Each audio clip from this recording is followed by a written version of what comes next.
तो दुनिया की आधी से ज़्यादा समस्याएं ख़त्म हो जाए, इंसान के परिवार की, उसके समाज की, यहाँ तक कि उसके भीतर की भी समस्याएं ख़त्म हो जाए। दोस्तों, वो धर्म है जैनिज़्म। और आज मैं आपको जैनिज़्म के 5 ए बताने जा रहा हूँ। इन 5 ए को अपनाकर आप जीवन में, व्यापार में, परिवार में, समाज में कहीं भी बेतहाशा तरक्की और समृद्धि हासिल कर सकते हैं। आप सदा स्वस्थ रह सकते हैं, भीतर से खुश रह सकते हैं और इस तनाव भरी दुनिया का हर क्षण आनंद से बिता सकते हैं। दोस्तों, क्या है वो 5 ए? उसके पहले मैं ये बताऊं कि लोगों को ये भ्रम है कि जैनिज़्म जो है भगवान महावीर से शुरू हुआ है, क्योंकि महावीर जयंती के नाम से हमको एक हॉलीडे मिलता चला आया है, इसलिए सबको ये लगता है कि जैनिज़्म मीन्स भगवान महावीर। जबकि जैनिज़्म में 24 तीर्थंकरों यानी 24 भगवानों की श्रृंखला होती है, उसमें भगवान महावीर 24वें हैं और उनके लाखों साल पहले ये ऋषभनाथ भगवान से शुरू हुआ था।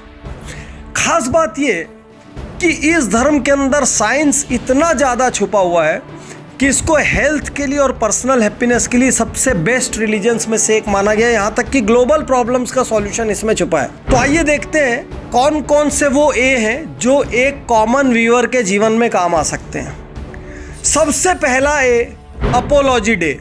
अपोलॉजी डे को जैनी कहते हैं क्षमावाणी।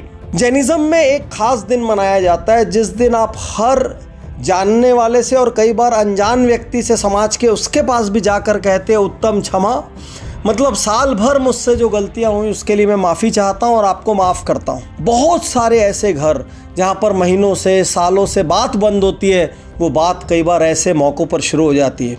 कई बार दोनों पक्ष ईगो की वजह से एक दूसरे से मन की बात नहीं कह पाते और उस दिन वो उत्तम क्षमा कहकर जब गले मिलते हैं या पैर छूते हैं, वहाँ से कम बातचीत शुरू हो जाती है। सोच कर देखिए, जैनिज़्म के अपोलॉजी सिद्धांत पहले ए को यदि आप अपनाते हैं तो आपके रिश्ते बहुत अच्छे रहेंगे और आप हर रात तनाव मुक्त होकर सोएंगे, क्योंकि आपके जीवन में नकारात्मकता नहीं होगी। जैनिज़्म का दूसरा ए, अहिंसा। कभी कभी सोचता हूं कि भारत और पाकिस्तान अपना इतना बड़ा बजट हथियार में लगा देते हैं। सोच कर देखिए, यदि दुनिया में हथियार ना होते तो क्या होता। ये सारा पैसा कहाँ खर्च होता? ये सारा पैसा एजुकेशन में खर्च होता, हेल्थ में खर्च होता, बेसिक फैसिलिटीज में खर्च होता। तो मैक्रो लेवल पर यदि अहिंसा को अपनाएं तो विश्व की सैकड़ों प्रॉब्लम्स का सॉल्यूशंस हो सकते हैं। माइक्रो लेवल पर यह अहिंसा क्या कहता है? ये कहता है डोंट किल, किसी को मत मारो। जैनिज़्म में एक चींटी चूहे को भी नहीं मारते, घर में चूहा मारने की दवाइयाँ भी नहीं रखते, क्योंकि चूहा मारने से भी दोष लगते हैं। चूहा कपड़े को काट जाए वो ठीक है, लेकिन चूहे को नहीं मारेंगे। लेकिन अहिंसा का सबसे ब्यूटीफुल चीज़ क्या है? सबसे ब्यूटीफुल चीज़ है non violence even in speech, यानी आपने मुंह से भी किसी को गलत बोला तो भी वो हिंसा है। और उससे भी बड़ा दोस्तों, क्रांतिकारी, यदि आपने मन में भी किसी के लिए गलत सोचा तो वो भी भाव हिंसा है, हिंसा इन थॉट्स। तो जब आप सोचिए कि धीरे धीरे आपके सबकॉन्शियस माइंड में हिंसा का ये फॉर्मेट हो जाएगा, तो ना आप मन से किसी के लिए गलत सोचेंगे, ना मुंह से गलत बोलेंगे और ना ही किसी को हर्ट करेंगे। तो अहिंसा को हम जितना ज़्यादा डीप रूटेड अपने भीतर करेंगे, उतना हम किसी को भी हर्ट करने से बचेंगे और जीवन बहुत ज़्यादा सुखमय होगा। ग्लोबली सैकड़ों समस्या, गल्फ से शुरू करके, चाइना से शुरू करके, जहाँ जहाँ पर भी वर्ल्ड में हिंसा के हॉट स्पॉट्स बने हुए हैं, आप ये मान के चलिए यदि अहिंसा की डॉक्ट्राइन स्प्रेड होती है तो विश्व एक बहुत अच्छी जगह बनेगा रहने के लिए, a better place to live. तीसरा ए, जिसको दुनिया भर में गूगल से लेके माइक्रोसॉफ्ट तक सब प्रैक्टिस कर रहे हैं, जिसको बड़े बड़े जनरल इलेक्ट्रिक से लेके मर्सिडीज तक सारे कॉरपोरेशंस अपनी ट्रेनिंग्स में यूज करते हैं, उसका नाम है अनेकांतवाद। अनेकांत मीन्स मल्टी साइडेड, वाद means doctrine. So multi sided doctrine क्या कहती है? मल्टी साइडेड डॉक्ट्राइन ये कहती है कि हर इंसान का अपना एक व्यू पॉइंट होता है, उसके व्यू पॉइंट को भी समझो। तो कभी कभी जो कहते हैं ना कि सामने वाले के जूते में पैर डालकर देखो, बिजनेस में कहते हैं कस्टमर क्या सुनना चाहता है वो समझो, कस्टमर की रिक्वायरमेंट समझो, कस्टमर बन के सोचो। ये सब कुछ क्या है? अनेकांतवाद।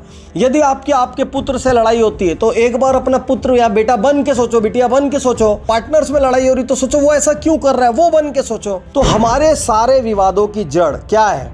कि सामने वाला हमारे हिसाब से काम नहीं करता। हर पिता अपने बेटे से क्यों नाराज रहता है? वो मेरी नहीं सुनता। बेटा क्यों नाराज रहता है? पापा मेरी नहीं सुनते। हस्बैंड नाराज रहता है, वाइफ नहीं सुनती, वाइफ नाराज रहता है, हस्बैंड नहीं सुनता, कोई किसी की नहीं सुनता। सबको लगता है मैं सही बोल रहा हूँ, क्योंकि हम सब लाइफ में सिर्फ एकांतवाद प्रैक्टिस करते हैं, मीन्स वन साइडेडनेस। तो मैनेजमेंट का सबसे बड़ा सिद्धांत जो जैन धर्म में डीप रूटेड है, अनेकांतवाद, वो ये कहता है कि यदि राजनीतिक पार्टी से लेके कॉरपोरेट जगत से लेके बिजनेसेस तक सब दूसरा क्या चाहता है, या दूसरा क्या सुन के खुश होगा, या दूसरे को हम सेटिस्फाई कैसे कर सकते हैं, या दूसरा यदि एक पर्टिकुलर टाइप का बिहेवियर कर रहा है तो क्यों कर रहा है, यदि हम इस तरीके से सोचने लग जाए तो हमारे जीवन में बहुत बड़ी सफलता होगी। और इसके लिए सिर्फ एक चीज़ को सबसे पहले आग लगाना पड़ता है, वो है मैं सही या अहम ब्रह्मस्मि, मतलब आई एम राइट। इसको आपको पहले आग लगाना पड़ता है। चौथा, 100% हेल्थ के लिए बहुत ही इंटरेस्टिंग चीज़, आहारचर्या।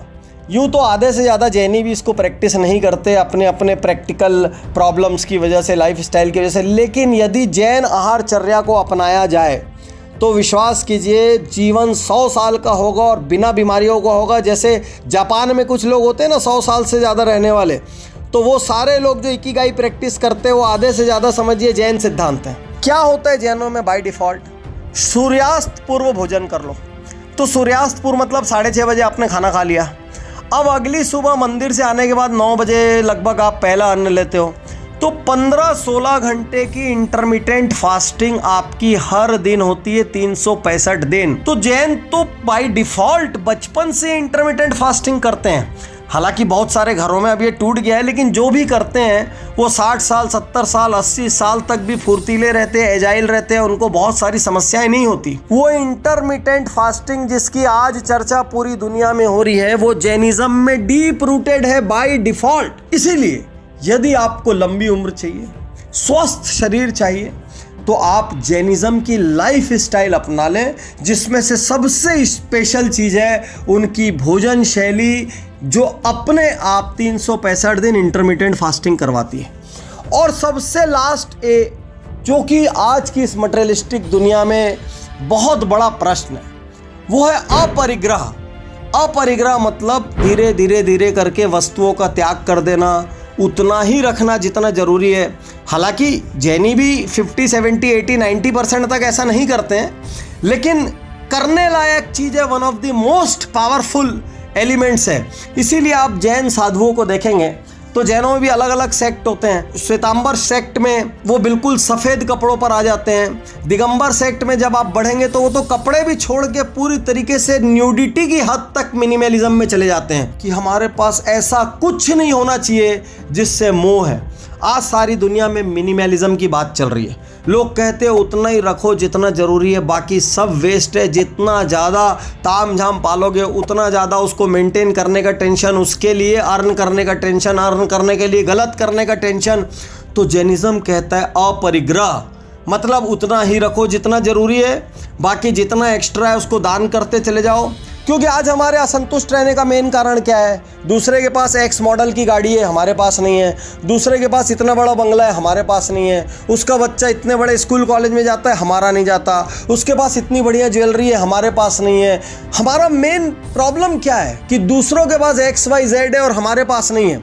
यदि यही अपरिग्रह या मिनिमलिज्म हमारी लिविंग फिलॉसफी होती तो इनफैक्ट हम ये परेशान हो रहे होते कि भाई मेरे पास ज़्यादा क्यों है, भाई कम कर जरा। तो मैं आज आपसे कहना चाहता हूँ कि यदि जैनिज्म के 5 प्रिंसिपल्स, 1 अपोलॉजी डे, 2 अहिंसा, 3 अनेकांतवाद, 4 आहारचर्या, 5 अपरिग्रह, ये 5A बहुत सिंपल 5 है। यदि आप याद रख ले, आप किसी भी धर्म के हो, पंथ के हो, भाषा के हो, बोली के हो, देश के हो, इससे कोई फर्क नहीं पड़ता। यदि हमको एक शानदार अद्भुत जीवन चाहिए जिसमें खूब हैप्पीनेस हो, जॉय हो, पीस हो, जिसमें खूब सारा सक्सेस भी हो, लेकिन उस सक्सेस के रास्ते में बहुत कुछ गलत ना करना पड़े, तो जैनिज्म एक आइडियल लाइफ स्टाइल है। दुनिया की टॉप मोस्ट यूनिवर्सिटीज़ ने जैनिज्म को एक लाइफ स्टाइल के रूप में दुनिया की बेस्ट लाइफ स्टाइल्स में से एक कहा है। तो आपको इसमें से सबसे अच्छा क्या लगा, आप क्या अपनाना चाहते हैं, ये मुझे ज़रूर से ज़रूर बताएं। शुक्रिया, धन्यवाद, थैंक यू।